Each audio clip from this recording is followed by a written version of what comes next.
Hello, my name is Matt Bird, and welcome to the PublishU Podcast, where we feature the real life stories of authors from around the world. Today, I'm talking to Guy Wasko from New York City, who has written a book called For NYC. Guy, welcome. Hey, Matt. It's good to see you, my friend. Thanks so much for having Yeah, me. it's a privilege, my friend, and congratulations on the worldwide publication of your book. I mean, this must feel really exciting. Yeah, it's still kind of surreal, isn't it? It's wild to go from idea. I can remember sitting on a park bench with you here in New York City in Manhattan years ago, thinking and dreaming as you had just started Publish You about the idea of me writing a book. And you asked great questions and began to plant the seed. And now here we are, years later. The book is out for NYC. Amazing. So, Guy, just tell us a bit about you. Just for those people listening, watching today, give them a little insight into who Guy Wasko is. Yeah, sure. Matt, I like to I kind of think about myself in a couple of different categories, and we'll use C words like convene and collaborate and community to kind of describe them. So some of my background in history is as a community organizer, just mobilizing different parts of society to get together to do good work in the world. I'm a chaplain, so I serve a variety of communities through my personal spirituality, and I try to help increase faith in people's lives. I'm a communicator, so I spend some time in different pockets of the world, whether that's on stage or in a small group, helping people think about different topics or subjects and communicating truth. And so I've been an entrepreneur. I've been a pastor. I've worked in faith-based nonprofit space and have a couple of other small little ventures as well. So I'm not really sure if that's like if there's like a specific title Yeah, you way to describe kind of like what I'm up to, but that's a little bit yeah, about my you're background. basically unboxable, Guy.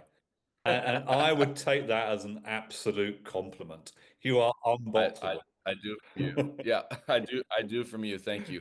There's this incredible book written by Bob Goff called Love Does. And in that book, he has this chapter called Just Show Up. And when I read that chapter, this is the power of words and books, which you well know. When I read that chapter in particular, I felt like I was reading the assignment for my life, like my manifesto. Like just this is the opportunity is in front of you if you're just daring enough to get off the couch and get in the room or go on the walk or show up into the conference space, whatever Yeah, the or case may just be. write a book, Just write a book in our just like case. That's that. right. So, Guy, the book for The NYC, book. for New York City. What's Yeah. the heart of your book? What's it about? Yeah, the heart of For NYC is essentially the idea that we all face problems and challenges in our communities. And instead of assigning responsibility to others to change our neighborhoods or our society, our culture, our communities. What if we could get together? There's a roadmap for us to get together and actually engage in the challenges that we see every day. Instead of walking by them, what if we had a coordinated way and effort to actually begin making a difference and being good neighbors? And so that's at the heart of For NYC. It's a roadmap for community engagement to leave the world a better place than we found it today. Ooh, well, I love that. And let's not walk by. Yeah. Let's stop, let's talk, let's find solutions. Yeah, that's right. I love that. Yeah, that's right. Well, I don't know. I mean, I know you and I have both faced plenty of opportunities in our lives where we felt like the problem or the challenge in front of us was too big for just us. We needed to find that right expert or that right support or that encouraging word or some other kind of platform or whatever it might be, some resource that was out there beyond Yeah. us, right? To come in and help. And so that's kind of the essence of For NYC, Together We Yeah. Change. But for NYC is a book, but it's actually more than a book, isn't it? That's correct. Because That's correct. this year, 2025, there's a new thing happening. Tell us a little That's bit correct. about that. Yeah, 4NYC is a brand new initiative. It's a platform, if you will, to focus on healthy leaders, making sure that leaders are healthy, uniting the local churches within smaller communities in New York City, but of course across New York City, so that we can see New York City flourish. Mm, And so For NYC is this brand new platform that's both a brand new book, of course, uh, and also this new platform to again hopefully make New York City a more beautiful place than it already is. amazing. And you are no visitor to New. I mean, I'm a visitor to New York. I mean, regularly, but you're no Yeah, visitor. I mean, New York is not somewhere that you're passing through, that you're in for a few years. You New York, Manhattan is your home. that's correct. Yeah. I moved here with my wife and at the time two children, now three daughters, but I moved here in August of 2009. That's right. So this is going on 16 years now that we've been in the Lower East Side of Manhattan doing all this kind of collaborative work in various degrees. Yeah, over the years. That's right. Yeah, yeah. And I think that's a really important thing, because as we go through life, we come across lots of people passing through, That's right. but Yeah.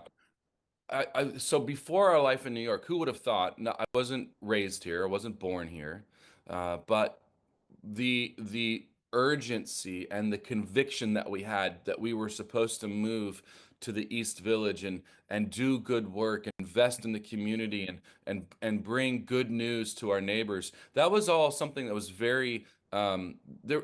Like I said, there was just such strong conviction. But who would have thought that the most expensive, densely populated, fastest paced city in the US would become our home. And it is, Matt. We absolutely love it here. And so no matter what challenges we face or the pandemic or job opportunities, my wife and I have just been committed to and so honored and privileged to be able to call New York City home. Yeah. amazing. Well, and also what happens, here's the thing that I'm also thinking about locally or lately as I reflect on this idea is what's possible when we stay and what's possible when we're proximate to our neighbors, to the challenges, to the opportunities. Mm, Because if, and again, there's all kinds of circumstances, right? Life happens, yeah, right? We're not actually in control as much as we like to think we are. absolutely.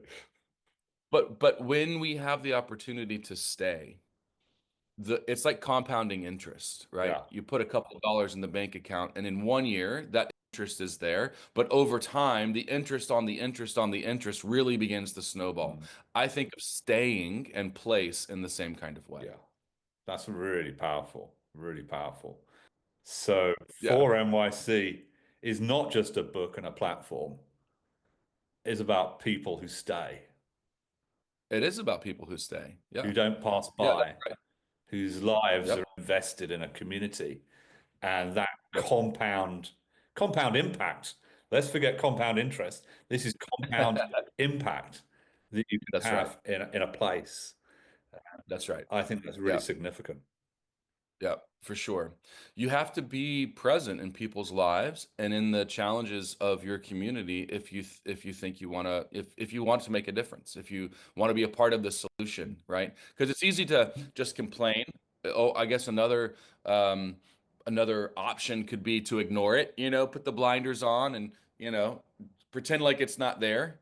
But to actually engage in other people's lives Yeah, in the ups and downs of our local communities and cities, we have to be there. yeah, We have to be present. yeah. Yeah, absolutely. Amazing. Yeah, So really you good. mentioned Yeah. earlier that you and I sat on a bench in Manhattan a few years ago, and we chatted about ideas. Or we always chat about ideas, but we chatted about ideas for books. And Yes. but this last year you joined the Writing My Book course. What are your big takeaways? Course, how did it most help you, Guy? Yeah, I think about first of all having a framework. So you provided the cohort through PublishU's program a roadmap, and so I wasn't doing it I wasn't directionless. Yeah. So there was direction and a framework. That was really great. Another thing that was really helpful for me, Matt, was the accountability, just the community itself, knowing I had another call, this sort of homework piece that I had to accomplish. That wasn't just homework for homework's sake. Like there was intentionality behind the assignment and it led to kind of, again, that flywheel effect, right? That snowball effect. And I think that's one of the beautiful elements of this course, one of the real value adds. And then I think, Matt, you're just a fantastic coach. The ability to listen to people in the moment, even through technology like Zoom or Google Meets or whatever it is, to be able to withdraw information and kind of reframe things for people, ask good questions that make the participants go deeper. I just kudos to you, my friend. I thought that was well done, well done, and I would highly recommend the course. What else stands out to me?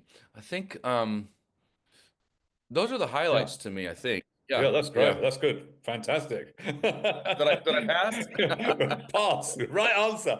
Well, everybody gives a different answer, but I always ask the question because it's really Yeah, helpful for me to hear what people value the most. And yeah. yeah. I mean, in full transparency, I mean, I don't know if this is something that you'll ask. I don't mean to take over your interview. No, please. In full transparency, the accountability for me and my personality and schedule and sort of just life and approach to projects like this, the accountability in the week to week wasn't the strongest thing to keep my fingers to the keyboard. What really motivated me to get done and to submit something was knowing that I had a deadline with you. Yeah. That if I wanted this to be real and in the world, there was a real date, and it was a couple months out, right, at first. And every day that goes by, it gets closer and closer. And if you're not actually typing the words, you got that hill gets bigger and bigger and bigger to climb, doesn't it? It certainly does. But that was for me the thing that actually forced me to the point where I had a finished manuscript. So the accountability didn't work the way you wanted it to, in the sense that I was actually making the kind of progress week by week. There were weeks when I was way behind, hadn't sat down and written a word.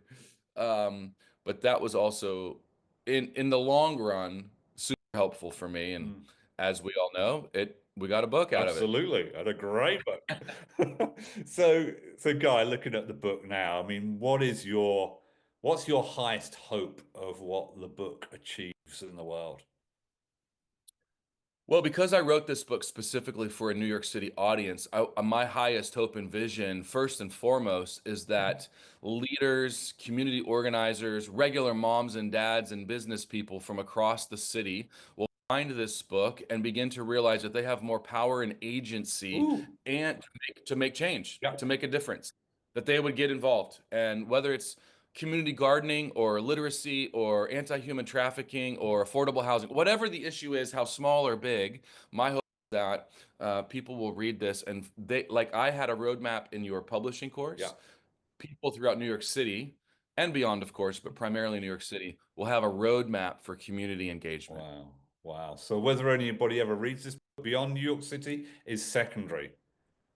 Correct. This is for people who are living and working in New York City. And yeah, powerful stuff. Anything I'm else? excited. Well, Matt, I just want to say I've just been so encouraged by our friendship over the years, the times. I mean, it's just very rare, my friend, to find someone who kind of sees the world and opportunities in a very similar way and is out there trying to leverage everything they have to make a Squeeze the difference. And juice out of the lemon. that's right. Yes, exactly. What did the late great John Lewis, a politician here in the U.S., used to say? Let's get into some good trouble together. And we've been in some good trouble, and I have a feeling there's more to get into in the days to Oh, come. yes, absolutely. And I just want to say thank you, Guy. You've been great to interview and chat with today. And thank you all for listening to the PublishU podcast featuring real life stories of authors from around the world. If you are interested in becoming an author like Guy, then please check out our website, publishu.com. We'd love to chat to you. And if you enjoyed this broadcast, subscribe so you get more just like it. Thank you for joining us, and goodbye for now.